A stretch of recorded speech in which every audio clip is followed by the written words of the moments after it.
Hello everyone, Shri IAS academy में आपका स्वागत है। जैसा कि आप जानते हैं कि श्री आईएएस एकेडमी ने आंसर राइटिंग सीरीज की शुरुआत की थी, जिसके अंतर्गत ऑलरेडी हमारे 200 पार्ट आ चुके हैं। ये हमारा पार्ट 201 है। अपने इस 201 पार्ट में हम देखेंगे कि आपके द्वारा हमारे टेलीग्राम चैनल पर किस प्रकार का प्रश्न भेजा गया, उसे आपने किस तरीके से लिखा और वास्तव में आपको उसे कैसे लिखना चाहिए था। तो देखते हैं।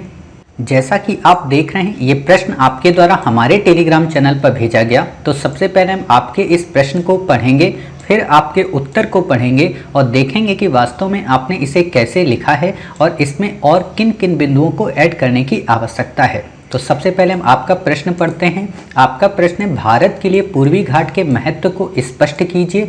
इस क्षेत्र की जैव विविधता के संरक्षण हेतु कौन कौन से उपाय किए जा सकते हैं। काफ़ी अच्छा प्रश्न है। आपने उत्तर लिखा है, भारत में पूर्वी घाट एक पहाड़ी श्रृंखला है जो पश्चिम बंगाल से तमिलनाडु तक फैली है। ये कई स्थानिक प्रजातियों का निवास स्थान है। लगभग 400 पक्षी प्रजाति यहाँ पाई जाती हैं। महत्व क्या है? ये क्षेत्र जैव विविधता की दृष्टि से संपन्न होने के साथ ही साथ कार्बन सिंक की भूमिका अदा करता है। ये जीव जंतु को शरण देता है व बायोमास को समृद्ध करता है। यहाँ कई बांध हैं जैसे करियालूर, गोमकी, जो सिंचाई व बाढ़ में सहायक है। बाढ़ में यहाँ कुछ फॉल्स जैसे पेरियार, बोमन आदि इको टूरिज्म को बढ़ावा देते हैं। स्थानीय लोगों की खाद्य सुरक्षा व जीविका को सुनिश्चित करते हैं। संरक्षण के उपाय, यहाँ कृषि का पारंपरिक तरीका झूम कृषि है जिसे रोकना चाहिए। यह स्थायी व पहाड़ी क्षेत्र में समोच्च रेखी जैसी पर्यावरणीय अनुकूल खेती को बढ़ावा दिया जाना चाहिए। वनीकरण को प्रोत्साहन दिया जाना चाहिए ताकि बढ़ते हुए जलवायु परिवर्तन के खतरे को कम किया जा सके। आईपीसीसी की रिपोर्ट के अनुसार वन क्षेत्र 16% तक सिमट चुका है।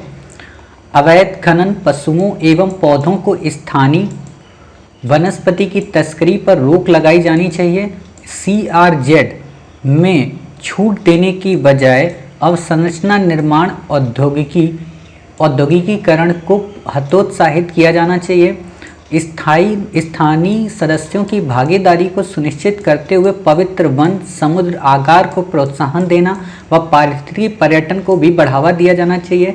जैव विविधता सुनिश्चित करने व मानव पशु संघर्ष को रोकने के लिए वन्य जीव गलियारों व उद्यानों को बढ़ावा दिया जाना चाहिए। निष्कर्षतः हम कह सकते हैं कि पूर्वी घाट अपनी प्रजाति विविधता व प्राकृतिक सौंदर्य व वर्तमान में जलवायु परिवर्तन के परिप्रेक्ष्य में भारत के लिए बहुत ही महत्व रखता है। अतः सरकार तथा स्थानीय लोगों की समग्र भागीदारी से इसे संरक्षित किया जा सकता है। काफ़ी अच्छी लैंग्वेज का आपने उपयोग किया है।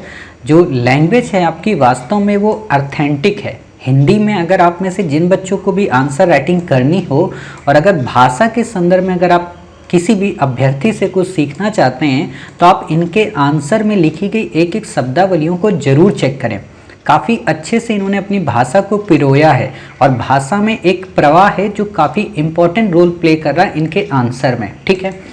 दूसरी बात देखिए, अभी हम अच्छी अच्छी बातें बता दे रहे हैं, ठीक है, फिर बाद में जो कमियां हैं उनको बताएंगे, फिर सजेशन बता देंगे। क्लियर? जैसे इन्होंने ये जो पॉइंट्स लिखे हैं ना, इन पॉइंट्स से दो बातें स्पष्ट हो जाने की जो इनका अध्ययन का दायरा है वो काफ़ी गहन है।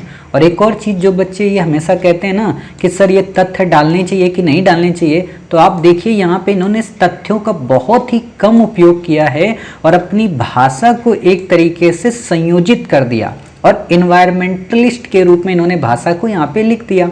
समझ गए? तो वही अप्रोच आपको अपनानी है। समझ रहे?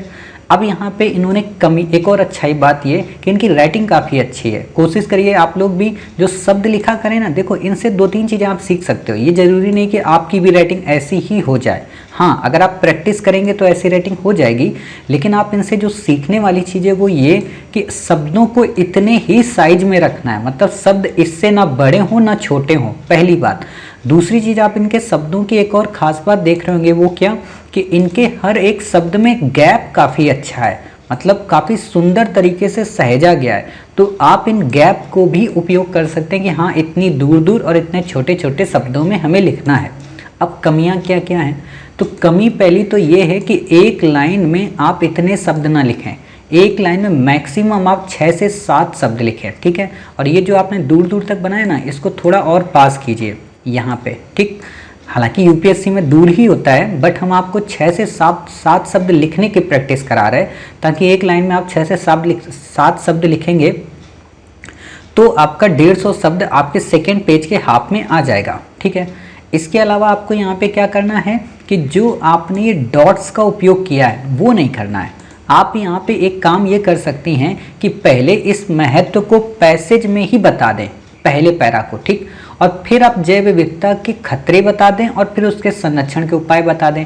आपने यहाँ पे संरक्षण के उपाय तो बता दिए, लेकिन खतरे को आपने अलग से नहीं बताया, इसी में मिक्स कर दिया। तो पहले आप कुछ खतरे बता दो, जैसे यहाँ पे जनसंख्या वृद्धि हो गया, औद्योगिकरण हो गया, ठीक है, जलवायु परिवर्तन हो गया, समझ गए, लोकल लोगों के द्वारा किस प्रकार खनन को प्रमोट किया जा रहा है। तो ये 4 जहाँ आपने खतरे बताए, कृषि को एक धान्य फसलें अपनाई जा रही, कृषि में एक धान्य फसलों का मतलब केवल एक ही फसल को वहाँ उपजाया जा रहा है, जिससे भूमि की उर्वरता प्रभावित हो रही है।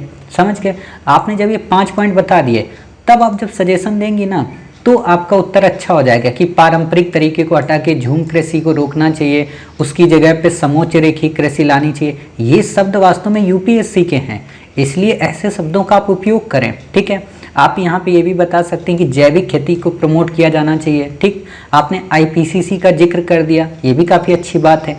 कोशिश करें कि इसको आप निष्कर्ष वाले पॉइंट में डालें, क्योंकि निष्कर्ष में आपके पास तथ्य नहीं है, तो आप इसको निष्कर्ष वाले पॉइंट में डाल देंगी यहाँ पे, तो और अच्छा ये हो जाएगा। कैसे हो जाएगा कि अतः हम कह सकते हैं पूर्वी घाट, हाल ही में जारी की गई आईपीसीसी की रिपोर्ट से भी स्पष्ट होता है, अतः हम ये कह सकते हैं। अब यहाँ पे ये लाइन आप जोड़ सकती हैं, तो उत्तर आपका काफ़ी अच्छा हो जाएगा। ठीक है, ये पॉइंट आप हटा दीजिए, डॉट। यहाँ पे आप क्या कर सकती हैं, जब आप संरक्षण के उपाय बताती हैं ना, तो इनको पॉइंट में लिखना, 1 पॉइंट, 2 पॉइंट, 3 पॉइंट। और जब आप पॉइंट में लिखिएगा तो एक काम वही करिएगा जो मैंने ऑलरेडी बच्चों को बता रखा है। वो क्या कि आप यहाँ से पॉइंट मत शुरू किया करिए।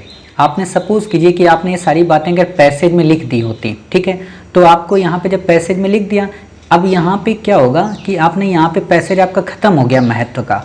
यहाँ से आप क्या करें, इसके संदर्भ में संरक्षण के उपाय को हेडिंग न डालें, आप यहाँ पे डायरेक्ट ये डाल दें, हाल ही के समय में, ठीक है, जैव विविधता को लेकर कई सारी घटनाएं देखने को मिलती हैं जो उसके ह्रास को दर्शाती, जो कि निम्नवत हैं। अब जब आपने ये बातें लिख दी कंजक्शन का प्रयोग करते हुए, तो इससे क्या हुआ कि पॉइंट बन जाएंगे, number 1 point, number 2 point, number 3 point. और जो पॉइंट लिखेंगी आप तो वो ऐसे ही मध्य में लिखेंगे, तो रेटिंग आपकी और सुंदर हो जाएगी। ठीक है, मान लीजिए आपने यहाँ पे 4 पॉइंट लिख दिए जो मैंने बताया। अब आपने 4 पॉइंट लिख लिए, अब यहाँ पे नीचे से फिर लिखना शुरू करो जहाँ पे वो पैरा खत्म हुआ था। मान लीजिए यहाँ पैरा खत्म हुआ था, यहाँ पे आपने पॉइंट लिखने थे, तो आप यहीं से फिर नेक्स्ट पैरा की शुरुआत करेंगे और यहाँ पे बता देंगी तुरंत कि ठीक है, उपयुक्त बिंदुओं को ध्यान में रखते हुए सरकार को निम्न उपाय अपनाने चाहिए। अब यहाँ पे आप फिर से तथ्य दे देंगे। ठीक है, तो आप वहाँ पे पॉइंट नंबर 1, नंबर 2 ऐसा कर सकती हैं या निष्कर्ष दे सकती हैं। समझ गई? तो आपको ऐसे यहाँ पे करना है। और एक बात जो मैं यहाँ बताना चाह रहा था वो मैं भूल गया, हाँ, आपने यहाँ पे मैप नहीं उपयोग किया है। ठीक है, तो एक छोटा सा मैप आप यहाँ पे उपयोग कर लीजिए, तो आपका ये उत्तर काफ़ी अच्छा हो जाएगा। बाकी आपने सब कुछ अच्छा लिखा, आपने ये विस्तार से बता दिया है, लेकिन यहीं पे अगर आप एक छोटा सा मैप ऐसे दे देंगी तो आप ये मान कर चलिए आपके 2 अंकों में बढ़ोतरी हो जाएगी। आप यहाँ पे मैप में ऐसे दर्शा दीजिए। समझ गए? उम्मीद है आपने काफ़ी अच्छा उत्तर लिखा है, काफ़ी अच्छी मेहनत की है, शब्दों की भाषा को काफ़ी अच्छे से गढ़ा है। बस अगर इन 2-3 कमियों को आप सुधार लेंगी तो आपका उत्तर काफ़ी अच्छा हो जाएगा। ठीक है, तो मिलते हैं फिर आप ही के द्वारा भेजे गए एक नए प्रश्न के आंसर के साथ। तब तक अपना ख्याल रखिए और स्वस्थ रहिए।